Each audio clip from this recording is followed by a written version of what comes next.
ఓం నారాయణ ఆదినారాయణ అవధూత లీల అధ్యాయము 12 సజ్జన వందిత. జ్ఞానిని జ్ఞానే గుర్తించగలడని రమణ మహర్షి వాక్యము. వజ్రము యొక్క విలువ సిసలైన వజ్రాల వర్తకునికే ఎరుకగాని పుచ్చు వంకాయలమ్ముకునే వానికెలా తెలుస్తుంది. శ్రీ స్వామివారు చాలా బాగా ప్రశ్నలు చెబుతాడని లోకులు అనుకునే రోజులలో ఋషికేశ్ నుండి శ్రీ చిదానంద స్వామి గారు, శ్రీ దేవానంద స్వామి గారు వచ్చి శ్రీ స్వామివారిని పరబ్రహ్మ స్వరూపులుగా గుర్తించి పాదాభివందనం ఆచరించారు. అలాగే ఆచార్య శ్రీ భరద్వాజ గారు శ్రీ స్వామివారిని దర్శించినది మొదలు తన పరిచయస్తులందరినీ శ్రీ స్వామివారిని అవశ్యం దర్శించమని, వారు భూమిపై ఆవిర్భవించిన దైవ స్వరూపమని వారిని కీర్తించేవారు. ఇదే విధంగా చాలామంది అవధూతలు వచ్చి శ్రీ స్వామివారిని దర్శించి వారి ఆశీస్సులు పొంది వెళ్లారని శ్రీ స్వామివారి సేవకులు చెబుతున్నారు. కానీ వాళ్ళు ఆ అవధూతల పేర్లు, అడ్రస్సు, శ్రీ స్వామివారితో సంభాషణలు గ్రంథస్థం చేయలేదు. గోపారం కాపురస్తుడు పాలకొండ సుబ్బారెడ్డి గారు ఇలా చెబుతున్నాడు. ఆ రోజుల్లో శ్రీ స్వామివారి దగ్గరకు జనం ఇంత ఎక్కువగా వచ్చేవారు కాదు. వారి మంటలు, గోనె సంచులు, తాటాకులు చూచి ఆయన ఒక పిచ్చివాడనుకునేవారు.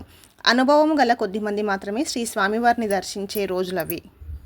ఋషికేశ్ నుండి శ్రీయుతులు చిదానంద స్వామి, దేవానంద స్వామి, మాధవానంద స్వామి వారు ఒక రోజున శ్రీ వెంకయ్య స్వామి వారి దర్శనార్థం వస్తున్నారని తెలిసి వారిని చూడాలని జనం తండోపతండాలుగా వచ్చి ఉన్నారు.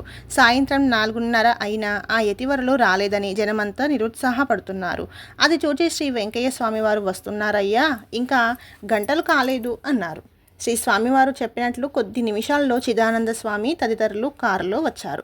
వచ్చిన వెంటనే నారాయణ నామస్మరణతో శ్రీ స్వామివారి పాదాల మీద పడ్డారు. ఇది చూచిన జనమంతా భగవన్నామస్మరణతో ఆ ప్రదేశమంతా ప్రతిధ్వనింపజేశారు. వచ్చిన స్వాముల కంటే కూడా మన స్వామే గొప్పవాడన్నమాట అని అనుకున్నారు.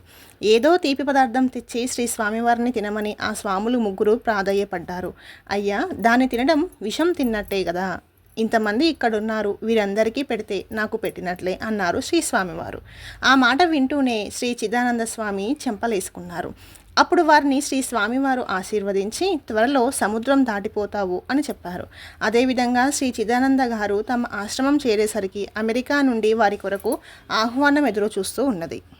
నంద్యాల ప్రాంతం నుండి వచ్చిన ఒక భక్తుడు మరియు వారితో వచ్చిన సుబ్బన్న అనే ఒక సాధువు శ్రీ స్వామివారిని తలుపూరు నారాయణదాసు ఆశ్రమంలో దర్శించారు. ఈ సాధువు చాలా సిద్ధులు గలవారు. ఉదాహరణకి, అన్నానికి కూర్చుంటే 10 మంది అన్నం పెట్టినా సరే, 20 మంది అన్నం పెట్టినా సరే చాలు అని అనడు. పెడుతూ ఉంటే తింటూనే ఉంటాడు. మిగిలిన భక్తులకు తేవాల కదా, ఇక చాలే సుబ్బన్న అంటే చాలే అంటూ విస్తర దగ్గర నుండి లేస్తారు. మనం పిలిచి అన్నం పెడితే తింటారు, లేకుంటే ఎన్నాళ్ళైనా అన్నం పెట్టమని అడిగేవారు కాదు. దేవాలయాలు, గ్రామ చావడి, పాడుబడ్డ ఇండ్లే వీరి నివాసాలు. ఒక్క క్షణం ఏమారకుండా నడుస్తూ ఉంటారు. నడిచే తీరు విచిత్రంగా ఉంటుంది. ఎడమకాలు బొటనవేలికి, కుడికాలు మడిమ తగిలేటట్లు అడుగు వేస్తూ ముందుకు సాగుతూ గొనుగుకుంటూ అడుగు లెక్క వేస్తూ నిర్విరామంగా నడిచే చోటే అటు ఇటు నడుస్తూ ఉంటారు.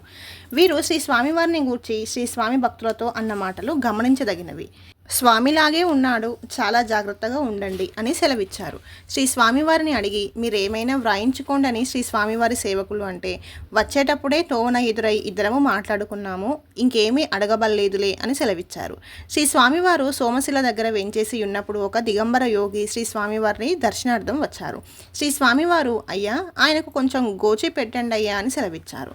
ఆ దిగంబర యోగి పిల్లవాడు పెద్దవాడే కానీ ఎగదీసుకోవడం పోలేదే అని విన్నవించారు. ఈ సంభాషణ యొక్క నిజమైన అర్థం వారిద్దరికే తెలుసు. ఈ విధంగా అనేక మంది సాధకులు, యోగులు, సాధువులు శ్రీ స్వామివారి దర్శన ఆశీస్సుల కొరకు వచ్చి వారి వారి పనులు చక్కబెట్టుకుని వెళ్ళేవారు. శ్రీ స్వామివారి మహత్తర సంకల్పం వలన ఇట్టి సంఘటనలు కానీ సంభాషణలు కానీ గ్రంథస్థం చేయబడకపోవడం మన దురదృష్టం. నేటికి వీరు ఆధ్యాత్మిక భిక్ష కోరిన వారికి పరివర్తన తెచ్చి అవసరమైనప్పుడు పి మాధవరావు గారు, నందగిరి సుందరరావు గారు లాంటి వారికి భౌతిక దర్శనం కూడా ప్రసాదించి ఆత్మపదంలో చేయూతనిచ్చి నడిపించుచున్నారు.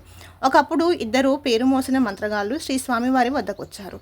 గొలగముడి ఆశ్రమంలోని గంగరావి చెట్టు క్రింద కూర్చున్నారు. ఉదయం కూర్చుని మధ్యాహ్నం 4 గంటల వరకు ఆ చెట్టు నుండి కదలలేదు, ఎవరితోనూ మాట్లాడలేదు. ఆనాడు శ్రీ స్వామివారు అధికంగా మంట వేస్తూ ఉన్నారు.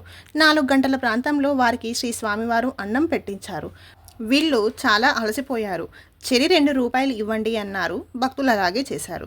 వారు వెళ్ళేటప్పుడు కొందరు భక్తులతో అన్నారు, శ్రీ స్వామివారి గొప్పతనం విని అసూయ చెంది వారిపై మంత్రప్రయోగం చేసేందుకు వచ్చాము. అదేమి చిత్రమో గాని వచ్చింది మొదలు ఆ మాటే మర్చిపోయి ఏ చెట్టు క్రింద ఇలా కూర్చుండిపోయాము. అది శ్రీ స్వామివారి మహిమ.